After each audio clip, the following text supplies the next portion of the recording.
Welcome from Euractiv. My name is Luca Bertuzzi, your digital and media editor. This week, we take a closer look at the Trade and Technology Council the EU has recently set up with India, and more broadly at its digital diplomacy. For an overview on all things digital in the EU, sign up to our free newsletter or visit the website euractiv.com. This is Euractiv's Digital Brief podcast.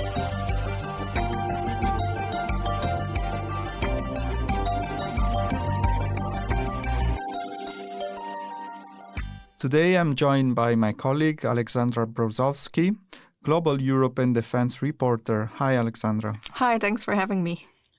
So earlier this week you were in India for the European Commission President visit. There was also an announcement concerning the EU and India Trade and Technology Council.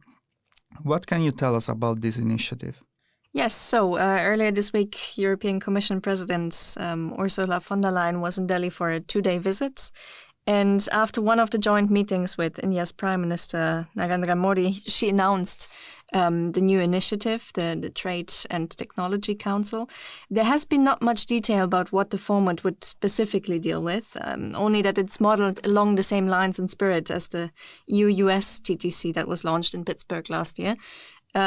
According to what EU officials involved in the file told me, it could potentially address issues such as 5G technologies, privacy regulation, investment, clean tech, and also, the big issue is also supply chain security. So all of that could be in the framework of this forum.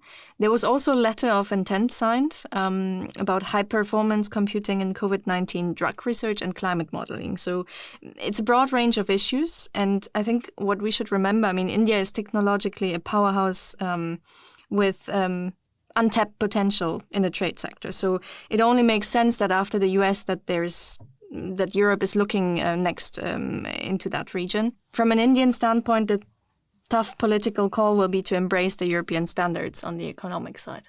Indeed, the European Union tries to become a standard setter, or maybe it's already a standard setter. So it's interesting to see that a top concern for a partner such as India would be the production of technical standards. But may I ask you, Alex, how do you see the difference between this TTC with India and the one that is ongoing with the United States?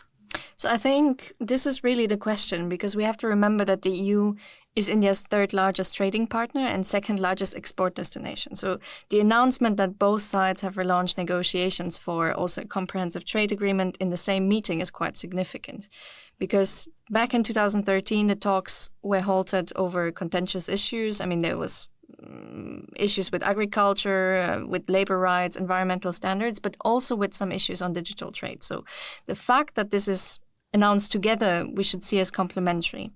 The Indian side, and expert also I spoke to in Delhi this week, seem to be much more excited about the TTC than the trade talks, which I think gives us an idea that this forum will not only be a stepping stone for the trade talks, but also that Delhi actually expects probably a bit more on technology transfer and co-development from the EU side. But as a bottom line, I think we need to see this announcement also as a more political move rather than anything else.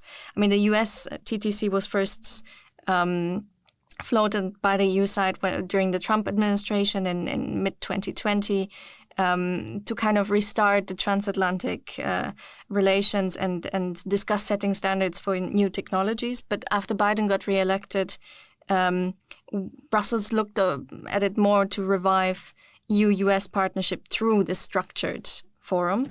And I think the fact that earlier this week the EU sealed a similar agreement with India is just because of that. Brussels realized a constant political direction is needed to resolve this economic divergences that it has with India, and also rebalance the bloc's relations vis-a-vis China. So we saw that even 9 months after agreeing in Lisbon last year to relaunch those trade talks with India, the movement has been very slow. But what changed is that the EU has started to view its relations to India in a bigger framework. Yeah, and it's interesting that that framework starts from technology, which has become a key dimension in international relations. Do you see the TTC as a model that the EU could use also for other countries? I think, look, for sure, it will also very much depend on what the outcomes from the US-EU TTC are. As we see now, the results are rather meager. So, depending on what the baseline in this is, we will have to see how this could be applied to other countries. I think with India, it will be a bit different because the whole framework exactly with the trade negotiations is a different one. But, I don't see a reason why you shouldn't try applying this in more bilateral relations with other countries. China might be not the best option for that, but I think, we could look beyond that.